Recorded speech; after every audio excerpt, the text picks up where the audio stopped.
ನಮಸ್ತೆ ಸ್ನೇಹಿತರೆ, ನನ್ನ ಹೆಸರು AC ಚೆನ್ನಪ್ಪ ಅಂತೇಳಿ. ಒಬ್ಬ ನಿವೃತ್ತ ಶಿಕ್ಷಕರ ಬಡಾವಣೆ ಮದ್ದೂರು. ಸ್ನೇಹಿತರೆ ನೋಡಿ, ನಾನು ಪ್ರತಿನಿತ್ಯ ಒಂದು ವಾಕ್ ಮಾಡ್ತೀನಿ ಅಂತ ಹೇಳಿದೆ ನಿಮಗೆ.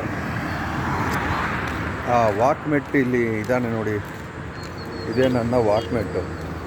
ಪ್ರತಿನಿತ್ಯ ಎವ್ರಿಡೇ.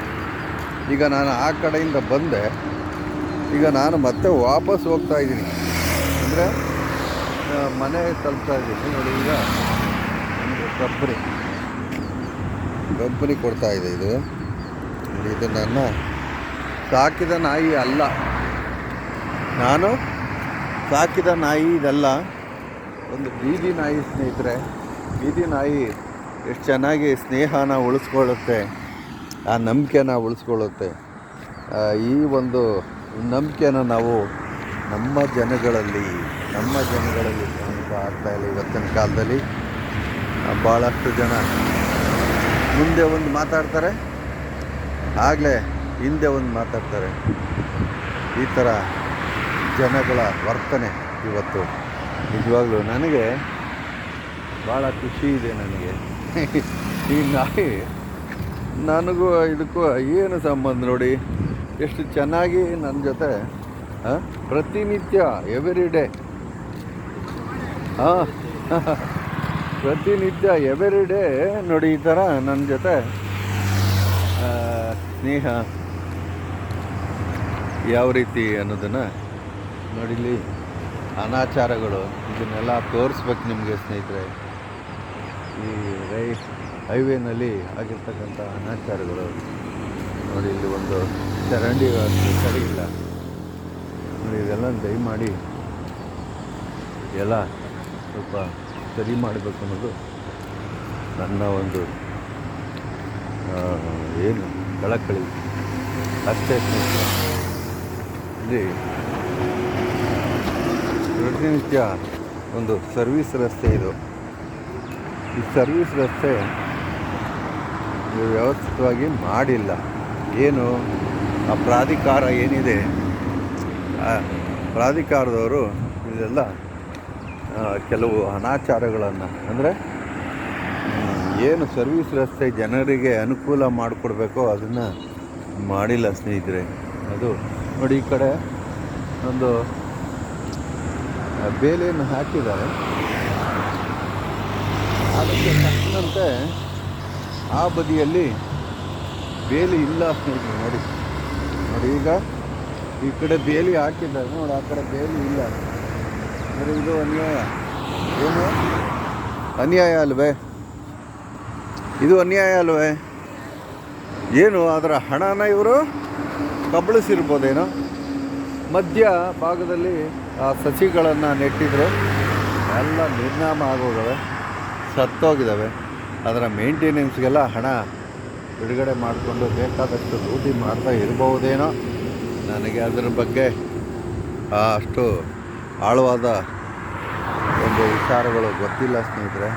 ದಯಮಾಡಿ ಏನು ಒಂದು ಅಧಿಕಾರಿಗಳು ತಮ್ಮ ಕರ್ತವ್ಯವನ್ನು ಸರಿಯಾಗಿ ನಿರ್ವಹಿಸಿದರೆ ನೋಡಿ, ಇಂಥ ತಪ್ಪುಗಳನ್ನು ನಾವು ಸರಿಪಡಿಸ್ಬೋದು. ಹಾಗೆ ಸಾರ್ವಜನಿಕರ ತೆರಿಗೆ ಹಣವನ್ನು ಬಳಸಿ ಮಾಡುವಂಥ ಈ ಕೆಲಸಗಳು ಏನು ಅಪ್ಪನ ಮನೆಯಿಂದ ಏನು ತಂದು ಹಾಕಿಲ್ಲ. ಹಾಗೆ ಟೂಲ್ ಮುಖಾಂತರ ಬೇಕಾದಷ್ಟು ಕೋಟ್ಯಾಂತರ ದಿನಕ್ಕೆ ಕೋಟಿ ಹಣನ ಲೂಟಿ ಮಾಡ್ತಾ ಇದ್ದಾರೆ ನಿಜವಾಗ್ಲೂ ಇದರ ದೆಸೆಯಲ್ಲಿ. ಆದರೆ ಪಂಜಾಬ್ನಲ್ಲಿ ಈ ಟೂಲ್ ವ್ಯವಸ್ಥೆಯನ್ನು ರದ್ದು ಮಾಡಿದ್ದಾರಂತೆ. 19 ಕಡೆ ಏನು ರಸ್ತೆಗಳು ಕಾಮಗಾರಿ ನಡೆದಿದೆ ಅಲ್ಲೆಲ್ಲ. ಯಾಕೆ ಅಂತಂದರೆ ವೆಹಿಕಲ್ಗಳಿಗೆ ಮೊದಲೇ ತೆರಿಗೆಯನ್ನು ಕಟ್ಟಿ ಪಾಪ ಅವರು ಹಣವನ್ನು ತೆರಿಗೆ ಹಣ ಕಟ್ಟಿರ್ತಾರೆ, ರೋಡ್ ಟ್ಯಾಕ್ಸನ್ನು. ಮತ್ತೆ ನೀವು ರೋಡ್ ಟ್ಯಾಕ್ಸನ್ನು ಹಾಕೋದು ಸರಿಯಲ್ಲ ಅನ್ನೋದು ಒಂದು ಕಾರಣದಿಂದ ಅವರು ಅಲ್ಲಿ ರದ್ದು ಮಾಡಿದ್ದಾರೆ. ಅದು ಇಲ್ಲಿ ನಮ್ಮ ಕರ್ನಾಟಕದಲ್ಲಿ ಅನ್ವಯ ಆಗೋದಿಲ್ಲ, ಬೇರೆ ರಾಜ್ಯಗಳಲ್ಲಿ ಇದು ಅನ್ವಯ ಆಗೋದಿಲ್ಲ ಅಂತ ಕಾಣಿಸುತ್ತೆ. ಎಂಥ ಅನ್ಯಾಯ, ಎಂಥ ದುರಾಚಾರ! ಒಂದೇ ದೇಶದಲ್ಲಿ ಒಂದೇ ಭಾರತ್ ಅಂತ ಹೇಳುವಂಥ ನಾಚಿಕೆ! ಆಹಾ, ಏನು ಯಾರೋ ಪಾಪ ಒಂದು ವಿಡಿಯೋ ಮಾಡಿದರು, ಏನು ಯಾವುದೋ ಹುಬ್ಬಳ್ಳಿಯಿಂದ ಬೆಂಗಳೂರಿಗೆ ಬರಬೇಕಾದ್ರೆ ಟ್ರೈನ್ ಅಂತೆ, ಒಂದೇ ಭಾರತ ಟ್ರೈನ್ ಅಂತದು. ಅದರಲ್ಲಿ ವಿಡಿಯೋ ಮಾಡಿದರು, ಏನಂತ, ಖಾಲಿ ಎಲ್ಲ 1400 ರೂಪಾಯಿ ಅಂತೆ ಒಂದು ಟಿಕೆಟ್ಗೆ, 1400 ರೂಪಾಯಿ.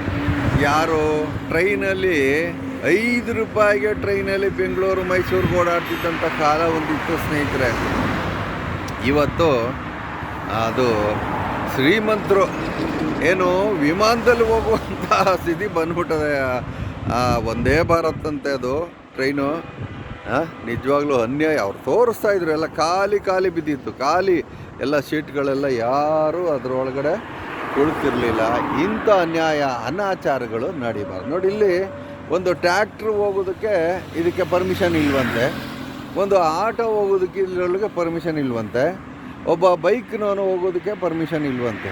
ಏನು, ಯಾವುದು ಕಾನೂನು, ಏನು ಕಾನೂನು ಅದು ಏನು? ಅದಕ್ಕೆ ಈ ರಸ್ತೆ ಒಳಗೆ ಒಬ್ಬ ರೈತನ ಒಂದು ಟ್ರ್ಯಾಕ್ಟ್ರ್ ಅದು ಏನೋ ತುಂಬಿಸ್ಕೊಂಡು ಅವನು ಯಾಕಿದ್ರೊಳಗೆ ಹೋಗಬಾರ್ದು, ಒಬ್ಬ ಬೈಕ್ನವನು ಯಾಕೆ ಹೋಗ್ಬಾರ್ದು? ಏನೋ ಅಪಘಾತಗಳಾಗ್ಬಿಡ್ತವೆ ಅಂತ ಅಂದ್ಬಿಟ್ಟು ಅದನ್ನು ತಡೆಯುವ ಕ್ರಮನ ಇದು? ಏನೋ ಅಪಘಾತಗಳಾಗೋದೇ ಇಲ್ವಾ? ಈ ಒಂದು ರಸ್ತೆ ಒಳಗೆ ಅಪಘಾತಗಳು ನಡೆಯಲ್ವೇ? ಇದೊಂದು ಶ್ರೀಮಂತರಿಗೆ ಮಾಡಿರುವಂಥ ರಸ್ತೆನ ಇದು? ಬಡ ರೈತನಿಗೆ ಬೇಡವೇ ಇದು ರಸ್ತೆ? ಇದರ ಅನುಕೂಲಗಳು ಬೇಡವೇ? ಅವನು ಈ ದೇಶದ ಪ್ರಜೆ ಅಲ್ವೇ? ನೋಡಿ ಸ್ನೇಹಿತರೆ, ಎಂಥ ಅನ್ಯಾಯಗಳು ಅನಾಚಾರಗಳು ಈ ದೇಶದ ಒಳಗೆ ನಡೀತಾ ಇದ್ದಾವೆ ಅಂತಂದರೆ ನಮ್ಮ ಕಣ್ಣೆದುರಿಗೆ ನಡೀತಾ ಇದ್ದಾವೆ. ಮಾನ್ಯ ನಿತಿನ್ ಗಡ್ಕರಿ ಅವರು ಬೇರೆ ಯಾರೂ ಅಲ್ಲ, ಲೋಕೋಪಯೋಗಿ ಸಚಿವರು. ಅವರ ಅಳಿಯ ದಿಲೀಪ್ ಬಿಲ್ಡರ್ ಅಂತೇಳಿ ಇಡೀ ದೇಶ ವ್ಯಾಪ್ತಿಯಲ್ಲಿ ಎಲ್ಲಿ ಕೆಲಸ ನಡೆದ್ರು ಅವ್ರದ್ದೇ ಅಂತೆ. ಇದು ಅನ್ಯಾಯ ಅಲ್ವೇ?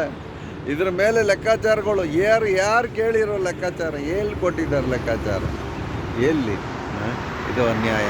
ನಿಜವಾಗ್ಲೂ ನ್ಯಾಯಯುತವಾಗಿ ನಾವು ಪ್ರತಿಯೊಬ್ಬರಿಗೂ ತೆರಿಗೆ ಹಣ ಈ ಥರ ಲೂಟಿ ಆಗಬಾರ್ದು ಅನ್ನೋದೇ ನನ್ನ ಒಂದು ಉದ್ದೇಶ ಸ್ನೇಹಿತರೆ. Thank you.